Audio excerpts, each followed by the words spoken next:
आज हम लोग रोलेस थ्योरम के प्रॉब्लम को हल करेंगे। क्लियर? तो सबसे पहले प्रॉब्लम में आते हैं। जैसे आपको दिया हुआ है example number 1, fx is equal to x square plus 2x minus 8, जहां x belong to closed interval -4, 2 के लिए रोले की प्रमेय को सेटिस्फाइड करना है। तो इसके लिए हम लोग क्या करेंगे, रोलेस थ्योरम की फर्स्ट कंडीशन को लगाएंगे। सॉल्व। फर्स्ट कंडीशन क्या थी? सबसे पहले देखेंगे ये फंक्शन कॉन्टिन्यूअस है कि नहीं। तो हमको दिखाई दे रहा है कि ये जो है पॉलिनोमियल फंक्शन है।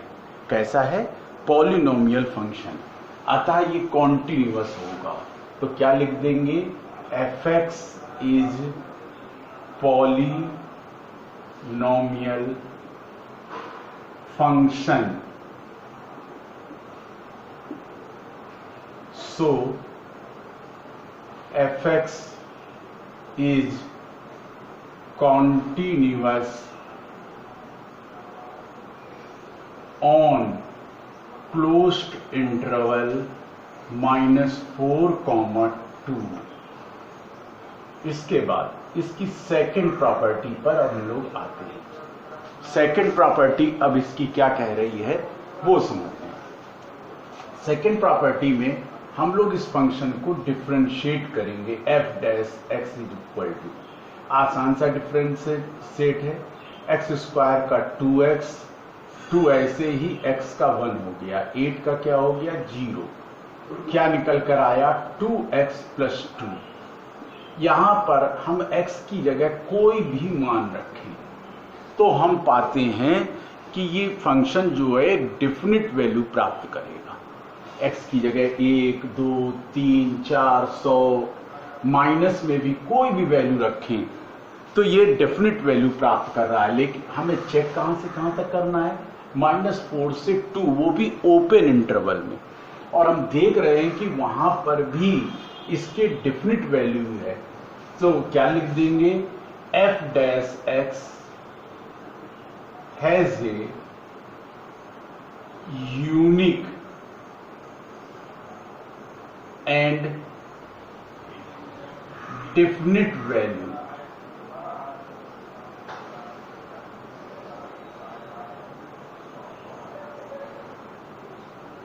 on open interval -4, 2। तो क्या अर्थ निकला? सो fx is differentiable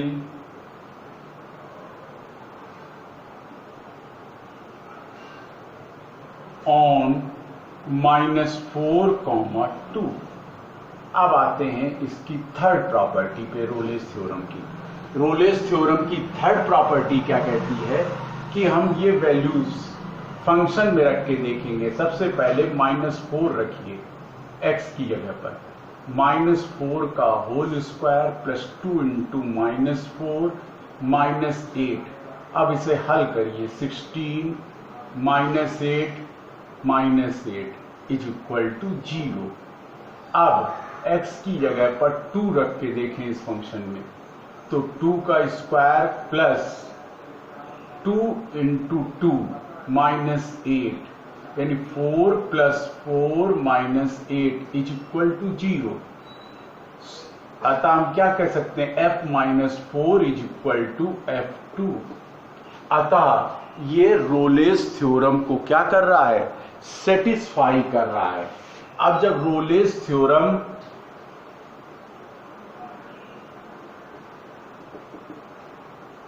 satisfied, Hindi medium वाले हिंदी में लिख लें, कोई इसमें दिक्कत नहीं है। रोलेस थ्योरम आर सेटिस्फाइड, यानी रोलेस थ्योरम को सेटिस्फाई कर रहा है। तो रोलेस थ्योरम को अगर सेटिस्फाई करता है तो f डैश c की वैल्यू क्या रखते हैं? 0। f डैश x का ये मान निकला है, यहां पर रख दें x की जगह c, तो क्या निकल के आ जाएगा? 2c + 2 is equal to 0। तो c इज इक्वल टू क्या आएगा हल करने पर -1, और ये -1 जो है बिलोंग कर रहा है ओपन इंटरवल -4, 2 को, अर्थात c बराबर -1 पर हमें इसकी वैल्यूज प्राप्त होंगी और ये रोलेस थ्योरम को सेटिस्फाई भी करेगा। अब आते हैं इसकी अगली प्रॉब्लम पे, एक एग्जाम्पल और देखते हैं। Example number 2, fx is equal to x - 1, x - 2, x - 3, जहां x belong to closed interval 1, 3 के लिए रोलेस थ्योरम को सेटिस्फाई कर रहा है कि नहीं। तो सबसे पहले हम लोग पहले उसमें आते हैं।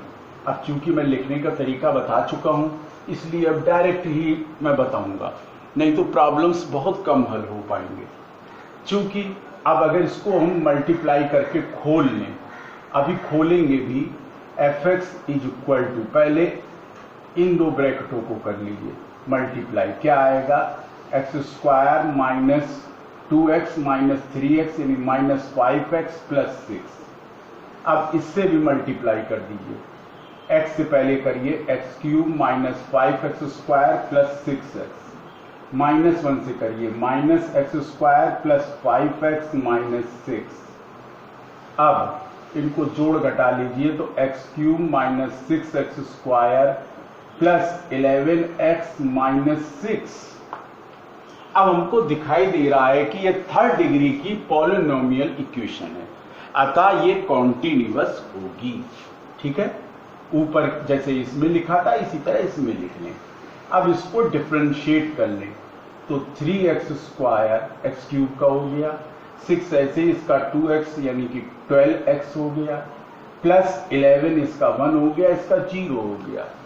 अब हमको दिखाई दे रहा है कि अगर हम ओपन इंटरवल 1, 3 में जाएं तो इसमें कोई भी वैल्यूज हम रखेंगे तो इसकी यूनिक और डिफरेंट, यूनिक का मतलब अकेली और निश्चित, अकेला और निश्चित मान हमें प्राप्त होगा। अतः ये फंक्शन कैसा है, डिफरेंशिएबल है। अब हम आते हैं ये वैल्यूज रखने पर, f1 इज इक्वल टू, ये इस इक्वेशन में रख दें तो आपको सीधे मान मिलेगा। यहां रखेंगे तो क्या आ रहा है 0, 3 यहां रखिए इसमें तो ये देखिए ये वाला फंक्शन 0 हो रहा है। तो हम लोग क्या कह सकते हैं, f1 और f3 की वैल्यूज आपस में क्या हो गई, बराबर हो गई। अतः इसकी रोलेस थ्योरम क्या हो गई, सेटिस्फाई हो गई। जब रोलेस थ्योरम सेटिस्फाई हो गई तो हम लोग f' की वैल्यू जो है वो इक्वल टू 0 कर सकते हैं। तो इस यहां से मान x की जगह c करके निकाल लें, 3c² minus 12c plus 11 is equal to 0। अब c की वैल्यूज निकालेंगे।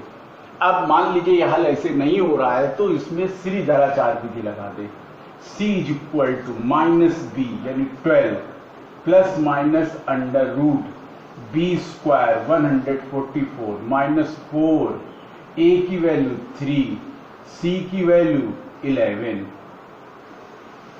अपॉन 2 × 3। हल करें अब, c is equal to 12 plus minus, अब ये 4 3 जा 12 और 12 का 11 में मल्टीप्लाई करिए, कितना मिलेगा आपको 132 अपॉन 6।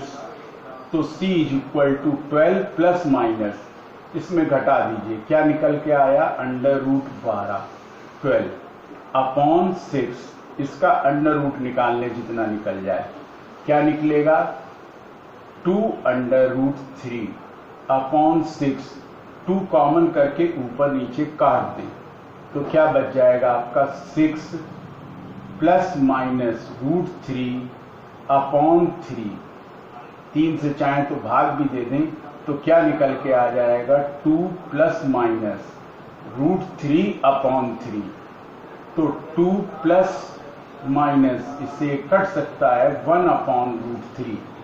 ये वैल्यूज आपकी 1 और 3 के बीच में ही होगी। अतः हमें रोलिस थ्योरम भी सेटिस्फाई हुई और C की वैल्यू भी निकल कर आ गई। इसके आगे का अब हम अगले वीडियो में करेंगे।